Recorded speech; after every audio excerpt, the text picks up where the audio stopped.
你们知道吗？一张连预告片都还没有的开机照，居然能让接近2000人提前排队等一部还没拍完的剧。没有一句台词，没有一帧正片，观众却已经开始磕了。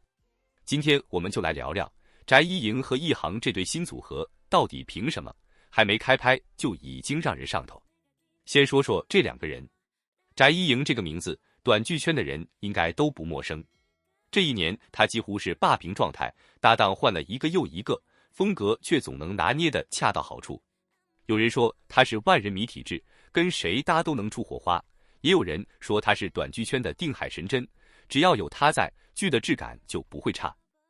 而一航呢，虽然不算流量顶端的名字，但也算是短剧圈里踏踏实实攒下口碑的演员，去年还拿到了微短剧观众喜爱演员的荣誉。他不靠话题度出圈，靠的是一部一部作品慢慢堆出来的观众缘。这次两个人第一次搭档，项目名字叫又吻骄阳。光看名字，你可能觉得又是一部套路甜宠剧，但事情远没有这么简单。故事讲的是一个寄人篱下的女孩南昭，重新遇见了一个人靳瑶，而靳瑶偷偷喜欢了她整整12年。12年是什么概念？不是暗恋一学期，也不是暗恋一场恋爱的时间，是从少年到成年，眼睁睁看着自己心里那个人长大，却始终没说出口。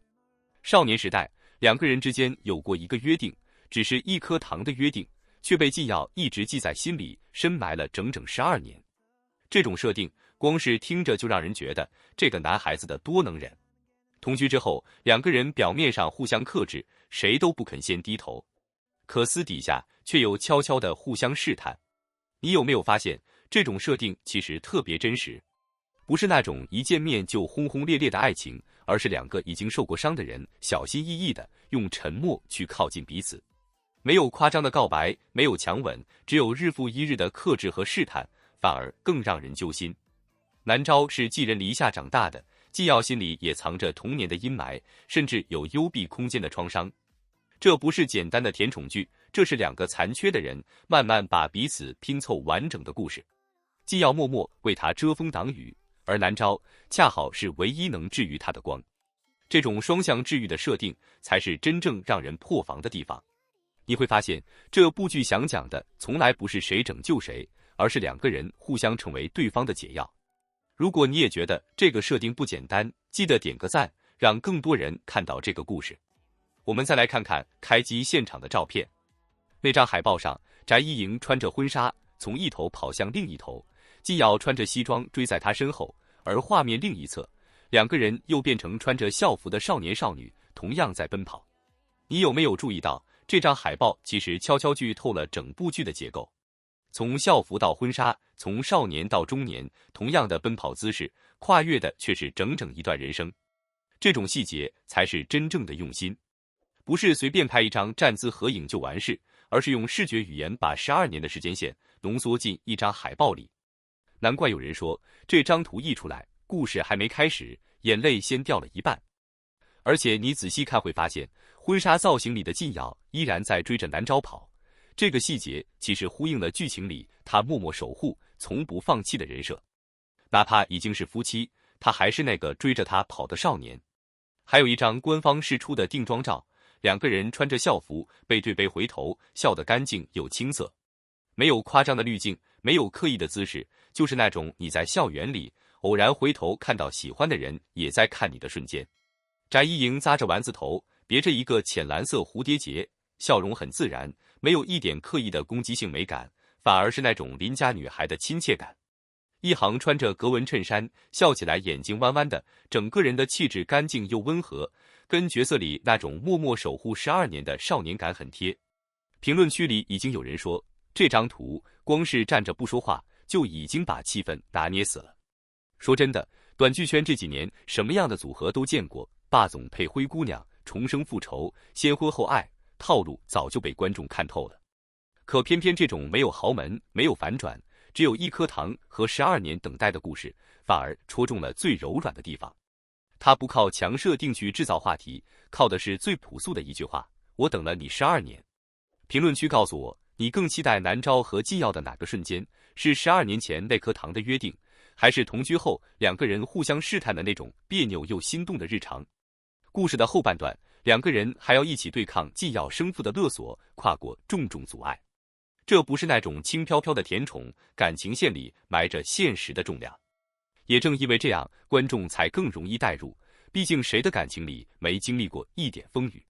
正因为经历过这些，最后从告白到领证，再到举办婚礼，迎来自己的女儿，才显得格外珍贵。儿时那一颗糖的缘分，最终化成了岁岁相守的一家三口。其实仔细想想，这种叙事结构才是真正的高级感。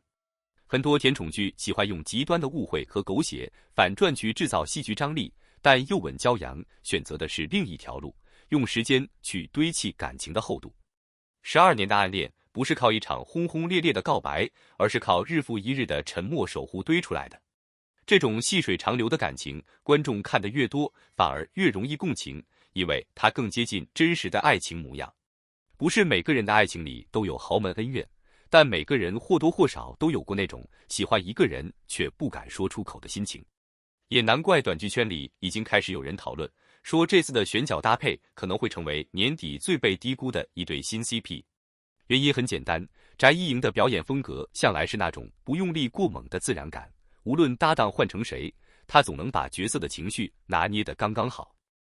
而一航饰演的纪耀，需要撑起的是一个隐忍12年的深情角色。这种角色最考验演员的眼神戏，一个眼神里藏着多少年的克制和渴望，全靠细节说话。从目前释出的定妆照来看，至少在气质上，两个人已经先赢了一半。有人可能会问，剧都还没上线，凭什么就这么笃定会好看？老实说，我们也不能100%打包票。但从目前释出的物料来看，无论是海报的用心程度，还是剧情设定里那种细水长流的真实感，都能看出这不是一部随便拍的作品。而翟一莹本身细腻自然的表演风格，配上一航稳扎稳打的演技底子，这种组合本身就值得期待。有观众留言说，光看简介就已经开始脑补两个人在片场对戏的画面了，这种期待感才是一部剧最好的开场。其实我们喜欢磕 CP， 喜欢的从来不只是颜值，而是那种能让人相信的感觉。相信12年的等待是真的，相信两个受过伤的人真的能治愈彼此，相信糖果里藏着的约定，最后真的能兑现。这种相信才是甜宠剧最珍贵的地方，也是为什么哪怕套路千篇一律，观众依然愿意一次又一次的相信爱情。这也是为什么仅仅一张开机海报就能让接近2000人愿意提前排队等待。不是因为剧情多么颠覆，而是因为它足够真诚，足够让人相信这世界上真的存在用12年去等一个人的故事。好了，今天关于翟一莹和一航这对新组合就先聊到这里。剧还没上线，一切还是未知数，但这份期待本身就已经很甜了。